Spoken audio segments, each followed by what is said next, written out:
Hello and welcome to our wrestling perspective. If you want to make it your wrestling perspective, all you need to do, hear me out, is add the letter Y. Because guess what? You put that in front and it's your wrestling perspective. It didn't take much for me to figure that out. No, I'm not. But this video is episode 7 out of the series of our weekly perspective. We tried this out and we will review all the wrestling that happened within the week. The 16th of March 2020 up to the 22nd of March 2020. There was a couple pay-per-views actually that got cancelled, more pay-per-views that got cancelled. Guess what? Wrestlemania is moving to a 2-night with Gronk coming out with his entrance like that. There's a lot of things going on. Empty arena matches. It's kinda... So with no further ado, let's cover this episode with how much wrestling we've actually got. And we're going to start off with none other than the WWE. Their programming, we'll go through a week of theirs. And where to start with none other Monday Night Raw. I've tried it for the 7th time and I'm slightly getting better. Now with Monday Night Raw, there was only 3 points that stuck out to me, 1 point per hour. Majority of the other times were just replays of other matches, and yeah, it kind of felt like the Eric Andre show half of the time. I said, hell! So let's start with the 3 points, and the first point being that stuck out to me was none other than we have Edge challenging Randy Orton to a last man standing. Does Edge not want to wrestle anymore? You're going to retire after this match. One punski and you're out there like an Aussie Rules football. Second point we had the return of badass Undertaker. He came out that angry that once he flipped the table in a ring, we went to commercial break. The powers of the dead man. The powers of the dead man. And the third point being, I would leave the third point for 316. See how I tried to line up those threes, but who cares? It was 316 day. I would smack beers if I had beers, but I'm just using the whole imitation. That doesn't even look like it. What I said was correct, and we saw Stone Cold celebrate 316 day in an empty arena, and it's not usual like to see Stone Cold speaking to a bunch of empty people. But now after Monday Night Raw, we move straight on to the Wednesday Night War between the All Elite brand AEW and the Black and Gold brand NXT. I always say this, you can love all professional wrestling, but sometimes in the weeks you may have a preference in what you watch, preferably on a Wednesday. Do you prefer to watch the Black and Gold brand NXT or the Elite brand AEW TNT Dynamite? That one. Now let's see who's won the Wednesday Night War for us. We're gonna start none other with the product that's on TNT, All Elite Wrestling AEW on TNT Dynamite. First point being, I love the whole feel. Yeah, even though it was an empty arena for All Elite Wrestling, I love how they had the heels on one side, even to the point where Shawn Spears and MJF were betting on the matches and making fun of the faces. And then you have the faces on the other side cheering. This was a nice twist. It was done beforehand. It's not like it's a revolutionary thing, but it added such a new feel, such a new atmosphere. Great. Second point being none other than we saw the debut of the Exalted One. It wasn't crap, and I knew who it was. Of course I knew it was going to be Brody Lee. He has that intelligence, and when you have... Of course he has that intelligence, but when he had that interview, I don't know who it exactly was, don't quote me on this, ESPN, this is when he was still like a mute within the Wyatt family, and when he was talking, it was like, this is a mastermind you're talking to, and they don't let him get the mic and they all just let him say yeah, yeah, yeah. Now he's finally in a spot where he can twist words and twist minds and play games and play minds. What? And the third point being, finally, we're going to see an old deletion, yes, because Matt Hardy, Broken Matt Hardy, has teamed up with Team Elite because he is going to be replacing Nick Jackson in the Blood and Guts when it's the Elite versus Inner Circle. You know what I really liked about this whole episode? Even though it was an empty arena, it didn't feel like that. And the Matt Hardy debut still gave me the goosebumpies. I'm moving on to NXT. Yeah, nah man, NXT was just a replay this week. What? But Finn and Bella got dropped. Nah, that was just the character profiles, you know. So it was just a replay, huh? Can we talk outside quickly? Alright, so why are you interrupting saying it's a replay? They didn't actually do a live one. So it was an old profile thing for when the Finn Balor thing was there. Alright, let's go back in. Why would they just do a replay, huh? No wonder why they're going to lose in the race. Did you already turn the camera on? Now, who won for this week? By default, by forfeit, NXT loses because they only did a replay. And you can't just do a replay and get away with it. Holy Wrestling Dynamite on TNT were the victors for this week because they produced the show, even though all of the chaos that's currently going on with the world just it keeps unraveling. Like allegations, viruses, bushfires. You know what? 2020, you know what? You need to get in the ring with Stone Cold. I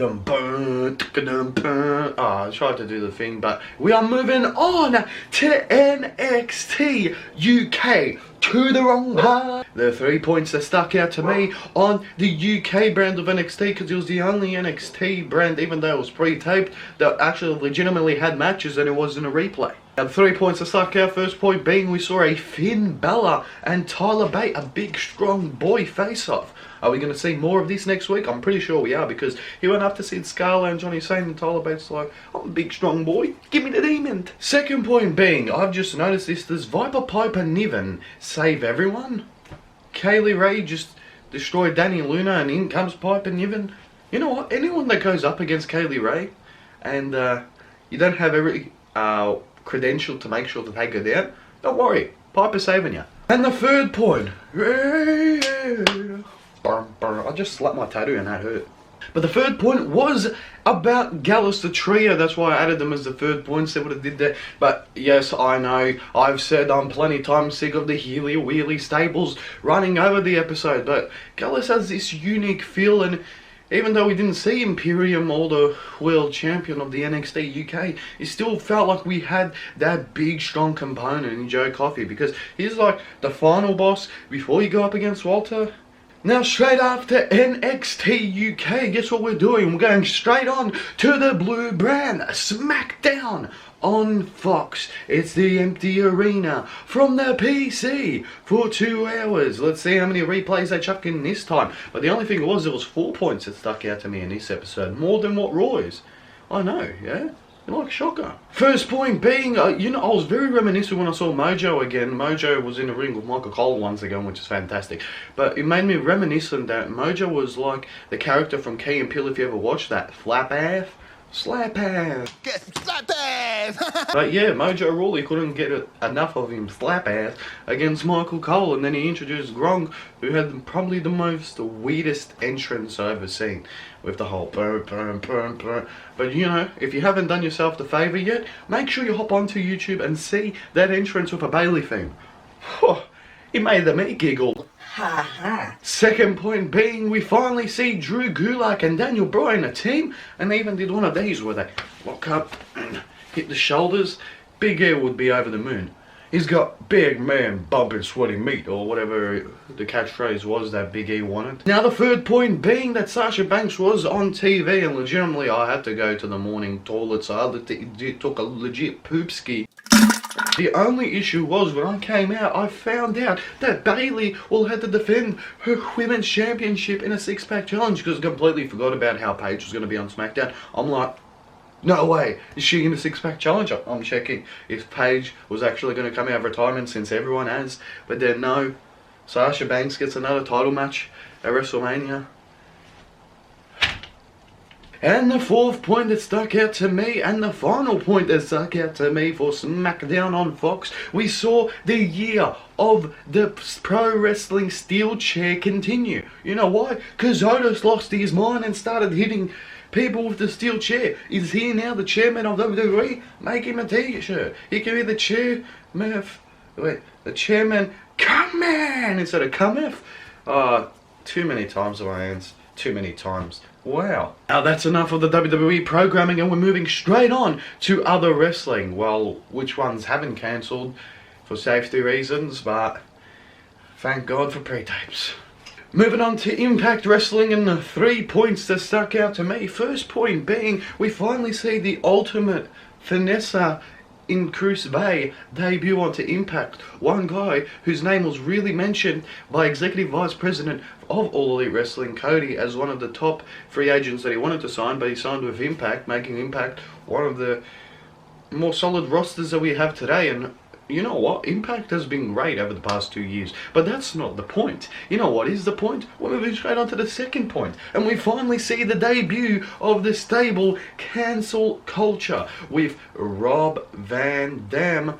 Katie, no, I was going to lift up my t-shirt to imitate her. No, you don't want to see mine. And Joey P. Ryan. They make cancel culture. It's just like a right to censor, but a bit more trio-y and a bit more full into your face, saying that you're the reason that such and such, yada yada, we are the bad guys, the usual.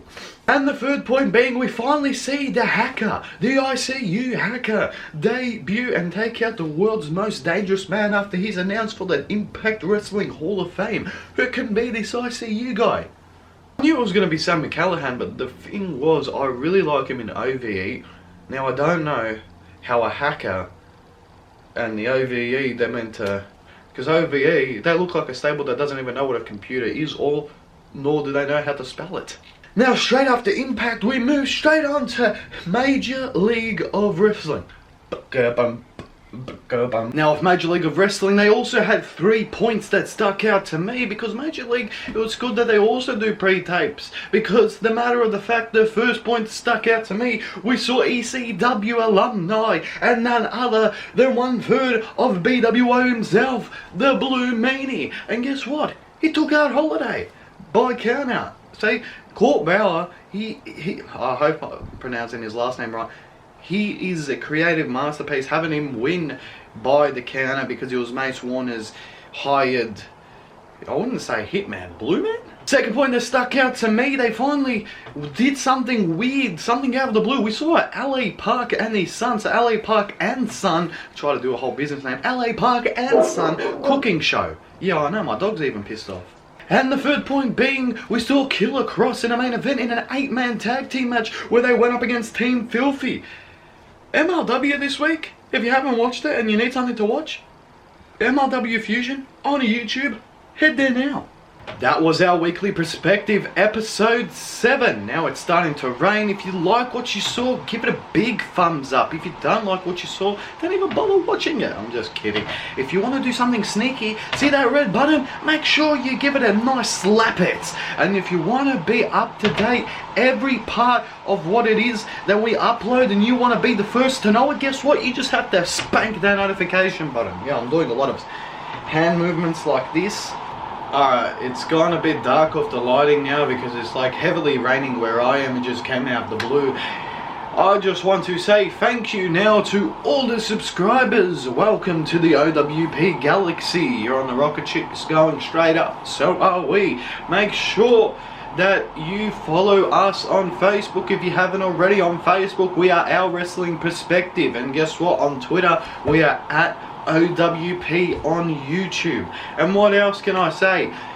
Besides, make sure to keep yourself safe. Make sure to wash the hands, wash the private parts. Make sure everything is washed overall. Because this pandemic that's going on, yeah, for some people, it may be scarier than ever because this may be their first pandemic that they're witnessing. And I'm guessing you have the boomers that are like, listen, calm down. We have to run away from ballistics. Listen. We are all scared at the end of the day, and we all need to support each other. And even if you get angry that some wrestling events are cancelled and some tickets that you pre-booked are no longer happening, guess what? We still have a TV. We still have previous wrestling to watch. And like myself, I have a lot of previous wrestling DVDs that I can watch, and they're based on the years that actually got me into professional wrestling. So I know it's going to be hard right now watching some empty arena matches, but we need to capitalize and support professional wrestling as it is now, because I think they're the only ones that really want to stick strong with the fans, because we are the ones that keep it moving, and without us, I'm guessing there's no movement. But sorry to hear this like rant, but if you did, thank you. And I said something good now, it stopped raining.